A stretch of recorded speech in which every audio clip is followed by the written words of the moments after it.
Hi guys, my name is Jack Mason, and for my annotated bibliography, I chose to do it about Bettelheim and fairy tales compared to fables. Um, so to start, fairy tales and fables, they've always interested me. They've interested me because, well, one, fairy tales are always they're always kind of fun in a way, especially that's been a really kind of driven home this semester with just fairy tales, and I find them interesting and fun in a way because there's so much you can learn from them without even knowing. It's like we've kind of addressed this whole semester about how, in a lot of the discussion posts, people are like, "Oh, I never thought this. I had no idea this story meant this. I never knew it had this much of a deeper meaning." And I'm the same way. Um, Going through fairy tales, I have a whole new perspective because of this class into fairy tales, and just I've been shown the deeper meaning that they have besides them just being fairy tale happy ending stories for children. They hold deeper meaning. So that's one of the reasons. That's a part of the reason to why I chose it, because I wanted to explore that meaning within another story. And fables have always just been a thing that I've never totally understood. So to kind of run down what I'll go through, um, I'll mainly talk about this and summarize the story that I read, which is Bettelheim. The story of the fisherman and the genie. So I'll kind of run down through that, and I'll pick out and I'll talk about the points that interested me, and I think stood out that we could learn from, and what primary source it relates to that we've kind of read this semester. So, um, so in the story, there's a fisherman, and then the genie, who at the time I didn't totally know represented a real genie. So there's a fisherman, and he's fishing, and he casts his nets out. He casts it out once, caught pretty much nothing of value. Twice, nothing of value. Three times, nothing of value. And on the fourth time he casted out his net, he caught a jar, and inside of the trapped bottle or the jar, he had no idea what was inside, and what was inside ended up being a genie. So he opened the bottle, and out came the genie. And the genie had been trapped in that bottle for 400 years, a very long time. And when the genie came out, he was angry, completely angry. He was angry at the fisherman, even though the fisherman just let him out and rescued him and freed his spirit.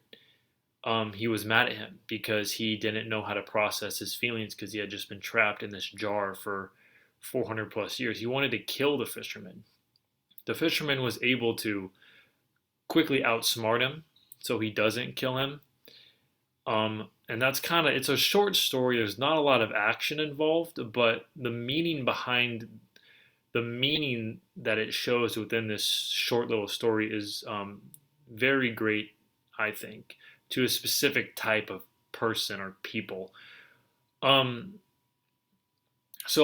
after I finished the story, I continued to reflect and try to understand what is the meaning of this story because it doesn't really stick out at you immediately. Um, and the main meaning and audience that I thought this story was directed to were children. I thought children were the ones who would benefit the most from this story.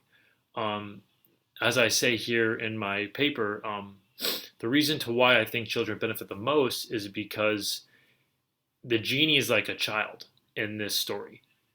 He's like a child because have you ever like just take like a child, like a little kid, just kind of mad at you and they don't really know why, and like they can't really process their emotions, so they cry or just they're angry?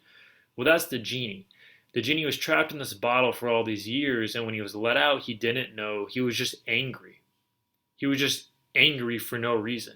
Like he was angry towards the fisherman, and I think you can really relate that to a child, a little kid.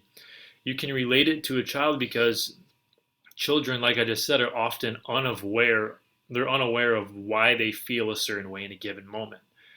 they don't totally understand their emotions yet because they haven't really gone through that much in life, so they don't understand their emotions. So they're just angry, and that's the genie, and that's what I think the genie represents. It's a child, and something I found really interesting was how Bettelheim he talks about how the child would be able to present themselves as the fisherman or the child of the fisherman. So the child, so whoever was reading this story, would they'd be able to try to relate themselves to the fisherman or the child of the fisherman. I say that because the story Bettelheim talks about how the fisherman he's a father, so the child could present themselves as the fisherman, as I just said, because the fisherman conquers the evil spirit. He lets the genie's spirit free from the bottle. The child can be like the fisherman, or since the fisherman has children, the child could relate themselves to being the child of the fisherman, and I thought that was a really interesting point. So yeah, the story for me, it was really interesting to me. It had that big main message how children don't totally understand their emotions. They don't understand why they're angry sometimes, and that's represented by the genie. Um, so I didn't really have any knowledge of this story. It was all fresh. It was all new.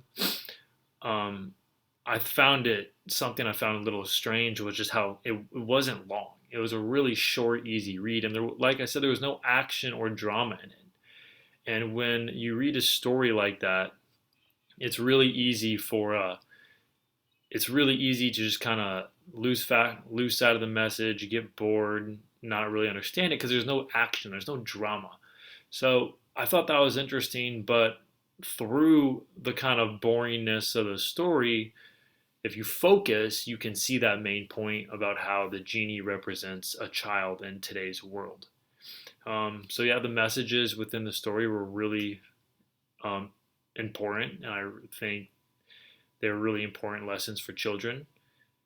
And as I said a little bit ago, the most interesting thing I found was how like in most fairy tales, you can relate yourself to the hero or like the princess, for an example. Like you have a fairy tale with a princess and then like the prince who's the hero or whatever. And usually you can only relate yourself to one of those two. I thought this one was cool because the fisherman wasn't really a hero. He wasn't really a huge figure, but he was just a normal person. And the child can relate themselves to the fisherman or even be the child of the fisherman. So I thought that was a really interesting a point made in the story. And yeah, that's my annotated bibliography. I hope you guys were able to take something from it, and I hope you